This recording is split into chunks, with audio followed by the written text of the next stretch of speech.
Right, students, welcome to section 1.2, which deals with Gaussian elimination. Now, we have already been exposed to Gaussian elimination in section 1.1, back when we solved systems of linear equations, specifically in the tutorial examples that I did in the previous lecture. Now, in section 1.2, we will be formalizing the concept of Gaussian elimination, and we will set out a procedure to follow when applying Gaussian elimination. Right, so we're first going to start off with a definition, and the definition of row echelon form. We say a matrix is in row echelon form if it satisfies the following properties. Right, so the first property it has to satisfy is any rows consisting entirely of zeros are at the bottom of the matrix. Right, so rows that consist completely out of zeros, they need to be at the bottom of the matrix. Second, if a row does not consist entirely of zeros, then the first non-zero number in the row needs to be a 1. Okay, so if the row does not consist entirely of zeros, then the first non-zero number in the row is a 1. And this one is called a leading one. Then lastly, the leading one in a lower row occurs further to the right than a leading one in the higher row. So a leading one in a lower row occurs further to the right than a leading one in a higher row. Okay, so if we are to quickly look at the following three examples. So clearly the first example, which is this example here, one can see there are no zero rows, so we don't have to worry about property 1. Property 2, if you look at each row, if we look at the first row, the first non-zero entry is 1, okay, and in other words, the first non-zero entry in the first row is a leading 1. Then secondly, the first non-zero entry in the second row is also a 1, and lastly, the first non-zero entry in the last row is also a 1, or a leading 1. Okay, so it satisfies property 2. Then property 3, remember the leading one in the lower row. So if we look at the leading one in the lower row, it occurs further to the right than the leading one in the higher row, which is that one here.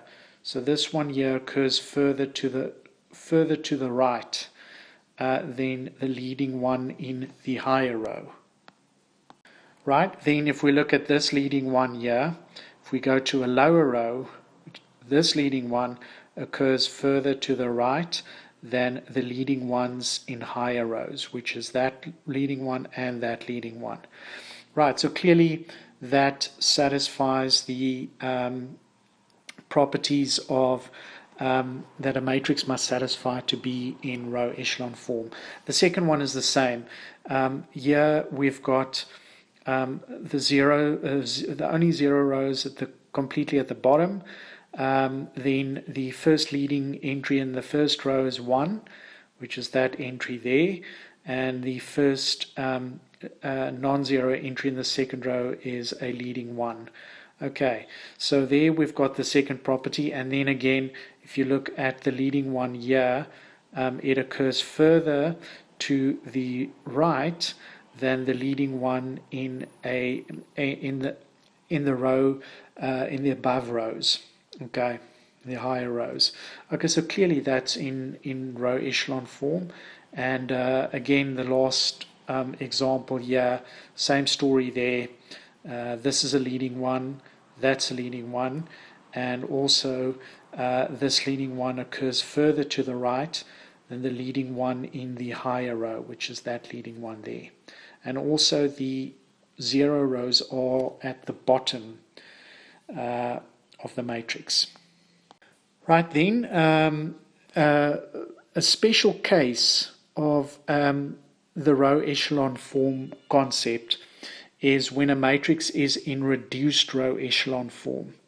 Now, reduced row echelon form is just an extension of row echelon form, and reduced row echelon form just means that the matrix firstly is already in row echelon form, as we discussed, and it's got an additional property. Each column containing a leading one has zeros everywhere else in the column. Okay, so if we look at the following three examples, if you look at that example, that matrix is clearly, that is in row echelon form already. And let's look at the second property. Each column containing a leading one. So this is the first column containing a leading one. That has zeros clearly everywhere else in the column. So yes, it's got zeros everywhere else in the column. If you look at the second column, that column clearly contains a leading one, which is that column there, and it's got zeros everywhere else. It's got zeros everywhere else, so clearly there it's got a zero there and a zero there. So that is in reduced row echelon form, and the last one in the last column has got a leading one and it's got zeros everywhere else. Alright, so that's in reduced row echelon form.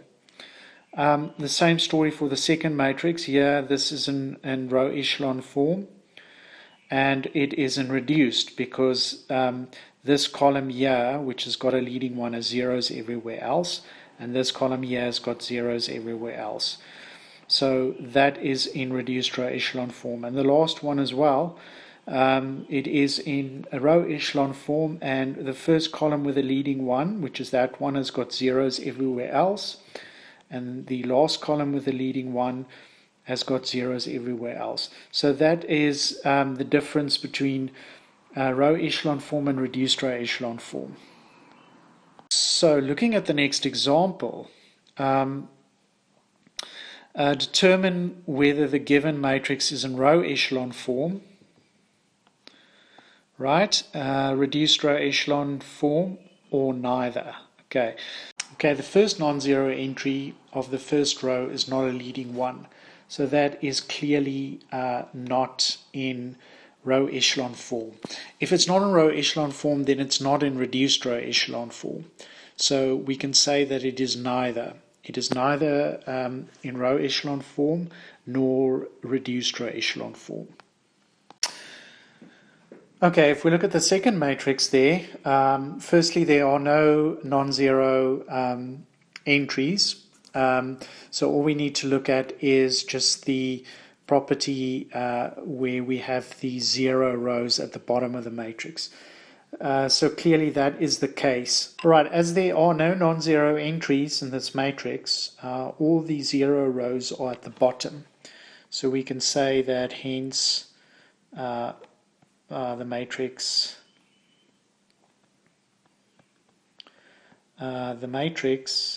is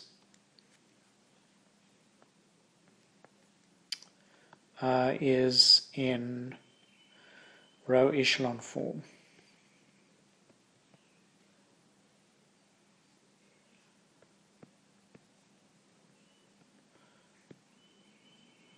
Okay, and essentially it's also in reduced row echelon form. All right, next up we've got the next matrix. Now, if one looks at this leading one, then this leading one, it does not occur further to the right than the leading one in the higher row. The leading one in the higher row is that leading one. And obviously, it is clear that that leading one does not occur further to the right than that leading one. So immediately, that property that we need for the row echelon form, if one goes back to the previous few pages, it is clear that it does not satisfy this third property. All right, so the leading one in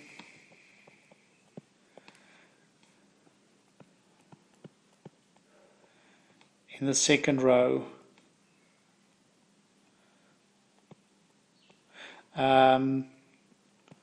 does not occur. It does not occur further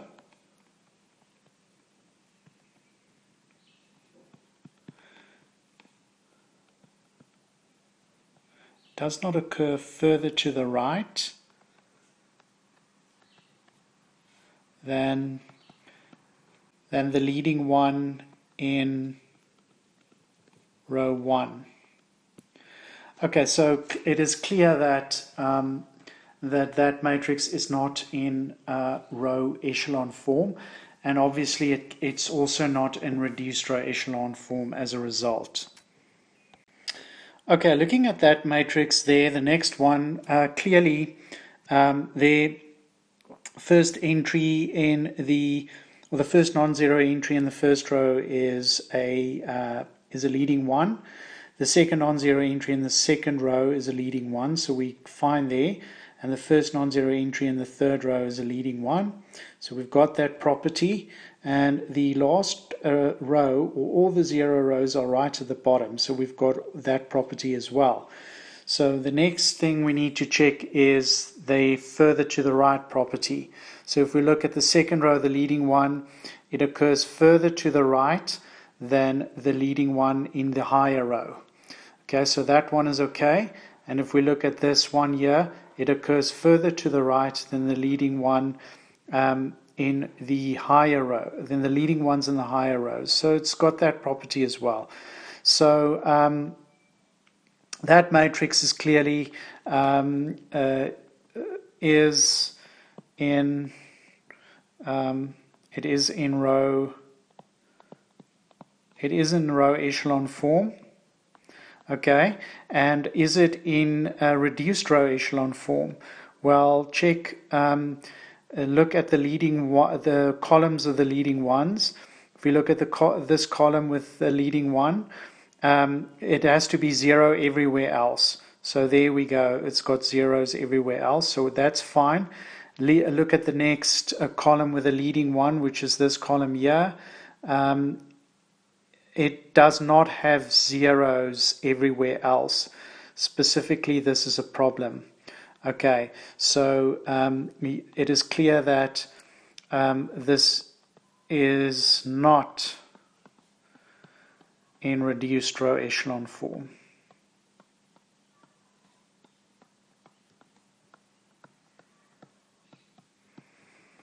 Okay, and as I just explained the reason why this is not the case. Right, so if we look at the last matrix, clearly, if we look, all the zero rows are right at the bottom. Okay, so we've got that property. The first non-zero entries in the first and the second row respectively, they are all leading ones. Okay, so we've got that property there. And then the further to the right property, this leading one occurs further to the right than a leading one in the higher row. Okay, so we've got that down. That is clearly in row echelon form. Is it in reduced row echelon form? Look at the leading ones. That leading one has got zeros everywhere else. Okay, look at the column with the next column with the leading one. There it is. Okay, and it's got clearly zeros everywhere else. Okay, so that is in reduced row echelon form. So is in reduced row echelon form.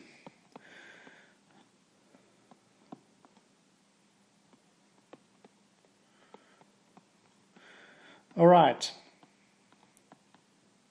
Now, obviously, it's going to be in row echelon form if it's in reduced row echelon form. Okay, so now we actually come to solving linear systems. Okay, so if you have this particular matrix here, if you go and write down the linear system that corresponds to that matrix. Okay, so writing down the linear system that corresponds to that matrix, you get two linear equations, z equals 2 and x plus 3y minus 2z equals 1. Now you can this leading one, the leading one in the second row corresponds to the variable z, so you can immediately determine the value of z, and then you can substitute that in the first equation and solve for x in terms of y. Now, always variables corresponding to columns with leading ones, these variables we'll call the leading variables. Okay, so z is a leading variable and x is a leading variable. Then the variables that do not correspond to leading ones, we will call these variables free variables. And normally free variables are assigned a parameter running freely, and then we solve for the leading variables in terms of the parameters. Okay, so when solving the system, for each free variable, we assign a parameter, and then we solve the leading variables in terms of these parameters. Now, if a linear system has infinitely many solutions, then a set of parametric equations from which all solutions can be obtained by assigning numerical values for the parameters is called the general solution of the system. Right, so in section 1.1 we did actually get instances where we obtained a general solution, but we'll discuss that in a little bit more detail in the coming pages. Alright, so now we've just got the few examples. So here they ask us, solve the corresponding linear system in variables x, y, and z with the following augmented forms. So in the first example there, they give you the augmented matrix and then they ask you to write down the linear system that corresponds to that. Alright, so there we've got the first augmented matrix, and so this will correspond to the following system. So the first leading variable, x, will be minus 1. The second leading variable, y, will be 4. And the third leading variable, z, will be 2. Okay, so we can quickly go and read off the values of the leading variables. Every single variable in this system is a leading variable because it corresponds to a leading one. All right, looking at the second matrix, right? So let's go and look at what this corresponds to. So the first leading variable, which is that variable there, corresponds to x. Okay, so it corresponds to the system x plus 2y plus z equals 6. That's my first equation. Then the next row corresponds to 0 times x plus y minus z is equal to 1. And the last one corresponds to 0 times x plus 0 times y plus z equals 1. Right, so in this case, again, all three variables, x, y, and z, they're leading variables because they correspond to leading ones. Alright, the third one again, quickly, we do this. Right, so again, that corresponds to the system x plus y plus z equals 0. That's the first equation. The second equation, y minus z equals 2.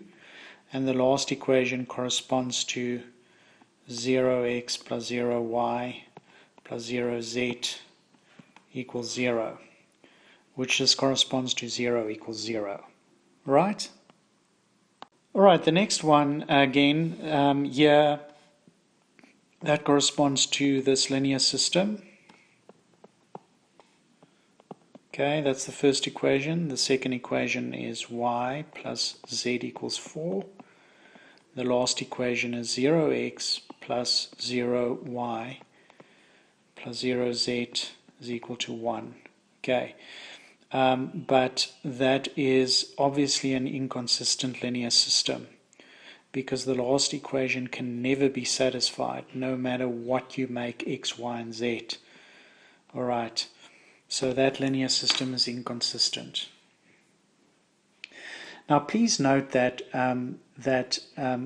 these are all augmented matrices that corresponds to a linear system, but not all matrices always correspond to a linear system. Alright, so this brings us to the following concepts that we looked at in section 1.1. So just recall that the following elementary row operations can be performed on a matrix. Firstly, you can multiply a row by a non-zero constant, as we did in the last lecture. You can interchange two rows, and you can also add a multiple of one row to another row. So in mathematical notation, we'll denote interchanging to the ith and the jth row. We'll denote it by that notation. So that means you take the matrix and you look at the ith row, you look at the jth row, and you switch the two around. Okay. Then the second one is you multiply the ith row by a scalar k, and in notation it will be denoted by KRI, which is the RI indicates the ith row. Okay. Then the third one is you change the ith row of your matrix, RI, by adding a scalar multiple of the jth row, and this scalar in this case is K. So we'll always write the row that we change, we'll always write that first. Right, so you write RI first because you're changing the ith row, and you're adding K times the jth row to the ith row. Okay. Right, so as I said there, what you do after you've added a multiple of the jth row to the ith row, you replace the ith row by that whole new row that you've constructed. So let's take an n by n matrix there, and we look at all the entries of this matrix. So A11 indicate the entry in the first row and the first column of the matrix. A21 indicates the entry in the second row and the first column. So these indices, the first index represents the row number, and the second index represents the column number. Now let's just quickly look at how the operation, the first operation, what it looks like, which is now that one there. So let's interchange the ith row with the jth row. Right, so here's the ith row.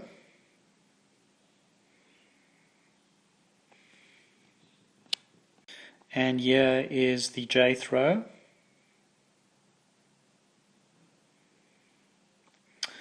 And you will be interchanging those two rows. Alright, so let's see what that looks like. So you take the ith row, then you take the jth row,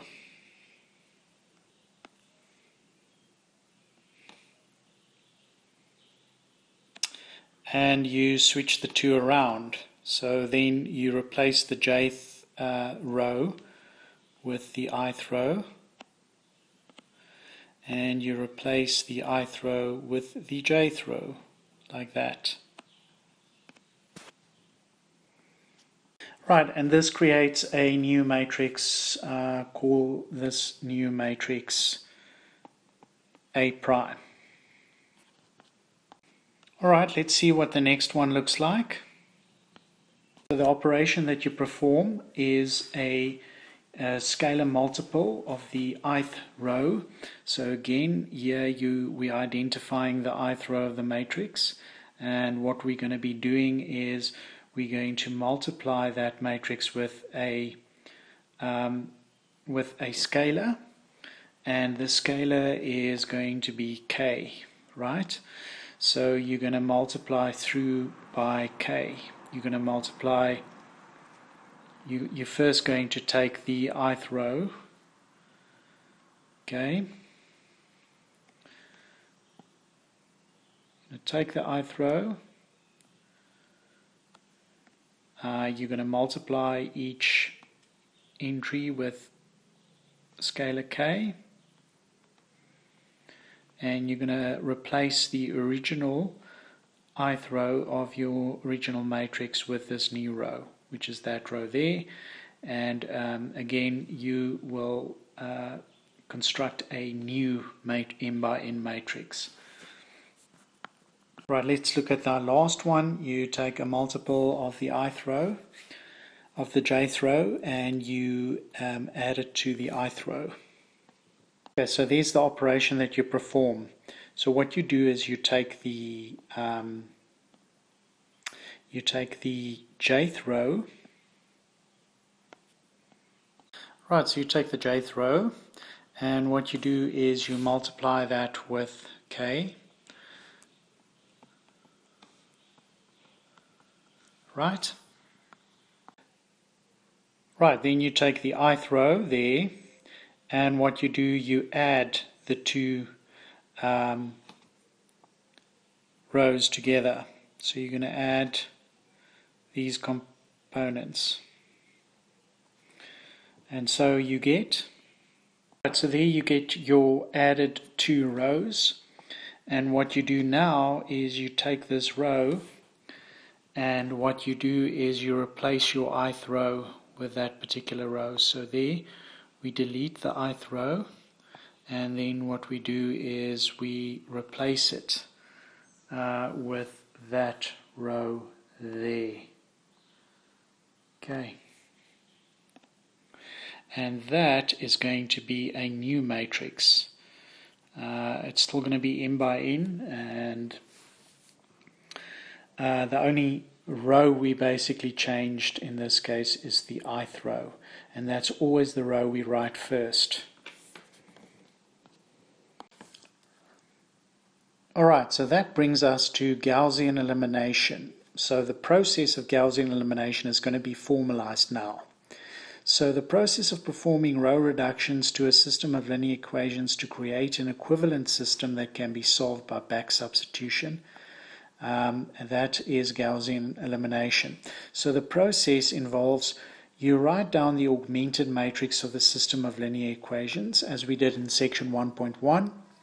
Then you use elementary row operations to reduce the matrix to row echelon form, as we described row echelon form in the beginning of the lesson. And then what we do is we use back substitution to solve the system.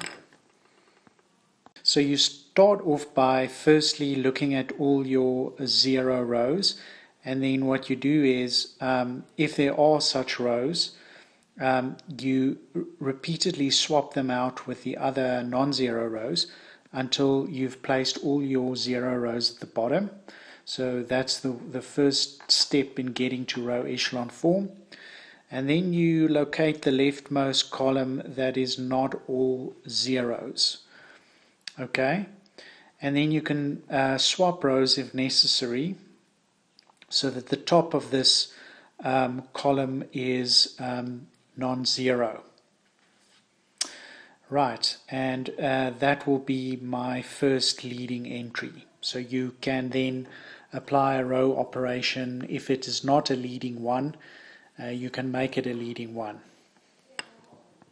Then what you do is, using this leading one, you can then create, using row operations, you can create zeros underneath it. And once you've done that, you can cover up this particular row entry, and then you just repeat the procedure. And then lastly, you divide each row by an appropriate constant so that leading ones remain. So it's better to describe this process through by an example. All right, so let's look at an example. We set up the augmented matrix of this linear system, and then we're going to apply Gaussian elimination. Okay, so the first row of your matrix becomes that. Then it is 3, 1, 2, 2, minus 2, 1, minus 1, 1. So that is my so that is my augmented matrix. Right, so Gaussian elimination. Firstly, we don't have any zero rows to worry about. So for now, we don't have to interchange rows to get the zero rows at the bottom. So what is the next step of Gaussian elimination? All right, so we locate the leftmost column that is not all zeros. So the leftmost column that's not all zeros is this column here. Right, the next step is to swap rows if necessary so that the top of this column is non-zero. The top of this column is already non-zero, which is that value there. But it doesn't really matter. I could have started with any one of these two values as well. So I'm going to start with the value 3. So I'm going to place 3 right at the top of the leftmost column. So I can do that by interchanging the first and the second row. Okay, so I take the second row and move it to the top. Then I move the first row in the position of the second row. And I move the position of the second row into the position of the first row, like that. That is the operation that I'm applying. Right, so I'm going to use the leading entry to create zeros below it. So this is the leading entry, and I want to use it to create zeros below it. Right, so let's change the second row by adding negative a third of the first row to the second row. So multiplying the first row with negative a third, I get negative 1, negative a third there, negative 2/3 there, and again negative 2/3 there. And then I'm going to add it to the second row. So the first entry of the second row is going to be minus 1 plus 1, which is 0. Okay, so I'm going to replace that with 0. The second entry is going to be minus a third minus 1, which is minus 4 over 3. The third entry in the second row is going to be minus 2/3 plus 1, which is that entry there. So that is a third. And the last entry is going to be 0 plus minus 2/3, which is going to be minus 2/3.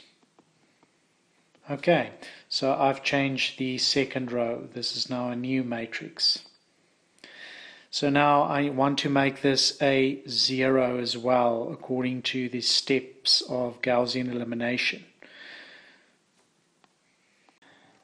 Okay, so I'm going to change the last row by adding 2/3 of the first row to it. So multiplying the first row with 2/3 is going to give me the first entry, well, I get 2 there. then I get 2/3 there. I get 4/3 here. And I get 4/3 there. And then I add that to the first row. To the third row, I mean. So 2 plus minus 2 is 0. Okay, so I've created a 0 there. Okay, the second entry in the third row is going to be 2/3 plus 1, which is going to be 5/3. Then I'm going to, the third entry is going to become 4/3 plus minus 1, which is going to be plus a third. And then the last entry is 4/3 plus 1 there, and that's going to be 7/3.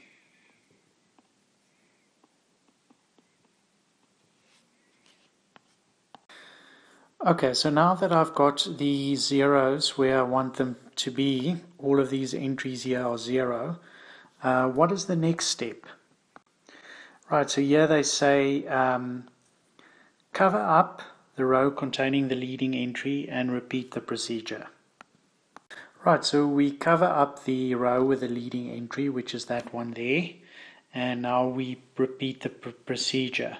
So we go to, we start here and we go to the leftmost column that's got non-zero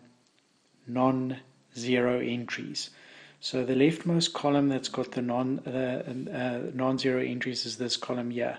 Now I can start, I need to now place the I need to place a non-zero entry in the top of this particular column.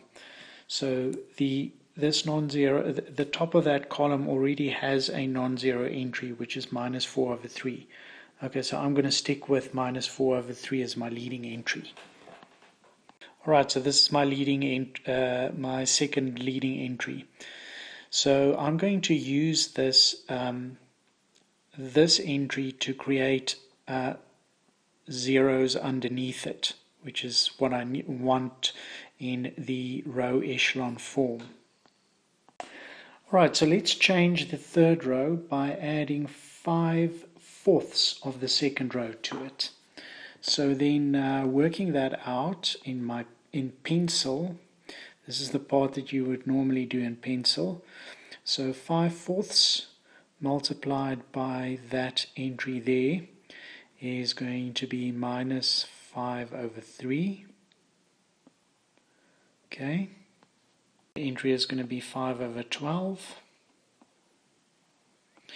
and the last entry is going to be minus 10/12. Right, so let's add that to the last row. So minus 5/3 plus this entry here, that is going to give me the 0 entry that I'm looking for. So that is going to be 0. Okay, then I'm going to take that and add it to that entry there. That will give me 9/12. And then minus 10/12 plus 7/3. That is going to give me 18/12. Right, so there we've got our matrix now, and what am I going to do now? Let's look at the last step. We're going to create leading ones. Let's change the last row by multiplying through with 12/9. So 9/12 times 12/9 is going to create my leading one there. So that's going to be 1. And 18/12 multiplied by 12/9 is going to be 2.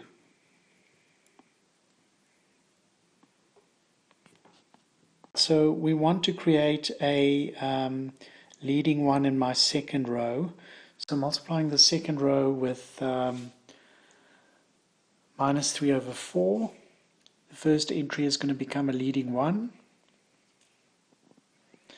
Right, the second entry is going to be a third multiplied by minus 3 over 4.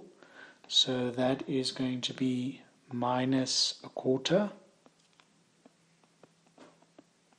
And minus 2 over 3 multiplied by minus 3 over 4, that is going to be plus a half.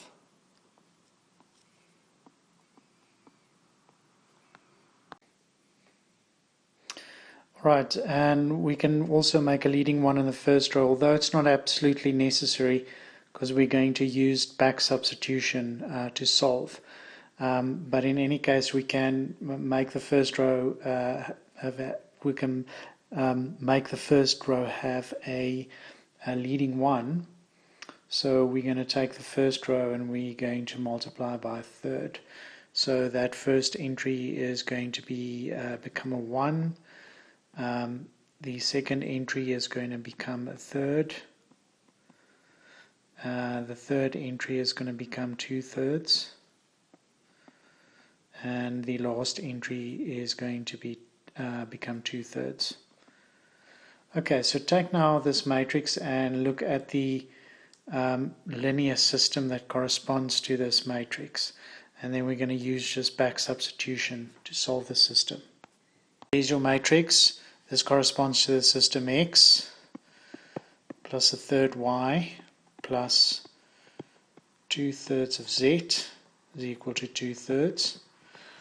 That's my first equation. The second equation is going to be Y minus a quarter Z is going to be a half. That's going to be my second equation, and then my last equation is going to be Z equals 2. Alright, so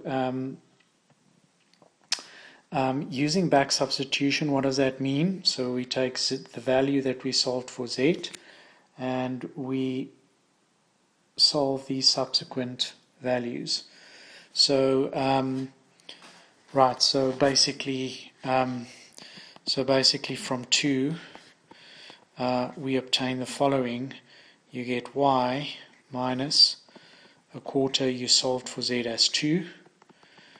Okay, and then from that it implies that Y is equal to 1. Okay, and then what we do then is, again, from 1 we obtain then that X plus a third Y, which we solved now as 1, plus 2/3 of Z, which we solved as 2, is going to be 2/3. And that's going to then imply that X is equal to. Alright, so that is going to then basically be X equals minus 1. Okay, so we solved Z equals 2, Y equals 1, and X equals minus 1. Alright, so in the notes they do it differently, but they still get the same result. So in the notes, basically they, instead of placing the 3 there, as we did with interchanging 2 rows, they just chose to work with that leading 1 instead, which was the easier option to do. So they just performed this first row operation, and then the subsequent row operations, they go from there to there, and then from there to there, and then to there, and then they go from there to there, and from there, and then they solve again for Z equals 2, Y equals 1, and X is equal to minus 1. So this final matrix that they get looks a lot different than the matrix that we established, yet you still get the same result. So it's all going to depend on which row operations you decide to use at a particular time. you will not always get the same matrix here in the end. What is more important is that you solve the correct values there. Alright, so let's look at the next example. So I'm going to do one more. This is a system of 3 equations, 3 unknown. So let's set up the augmented matrix. That can easily be done as we see there. And now when it comes to Gaussian elimination, the first thing is to check the 0 rows, and we see there are no 0 rows, so we don't have to place the 0 rows at the bottom using the interchanging operation. So now the step is to firstly look at the leftmost column, leftmost column that doesn't have that doesn't only have 0 entries. Okay, so it is clear that it's basically this column. This column has got non-zero entries. And the first thing is to identify any non-zero term in that column and then placing it right at the top in that top position. So again, we can start either with 1, -1, or 2. And, I'm going to just keep with 1 here. That's already there for us. So I'm going to use that 1 to create zeros beneath it. So what I'm going to do is I'm going to change the second row by adding the first row to the second row. So that entry there in the second row, so basically I'm going to essentially multiply 1 with each entry in row 1. So that's going to be 1, that's going to be 2, that's going to be -1, and that's going to be 5. And then I'm going to add it to the second row. So the first entry in the new second row is going to be 0. The second entry is going to be basically 1.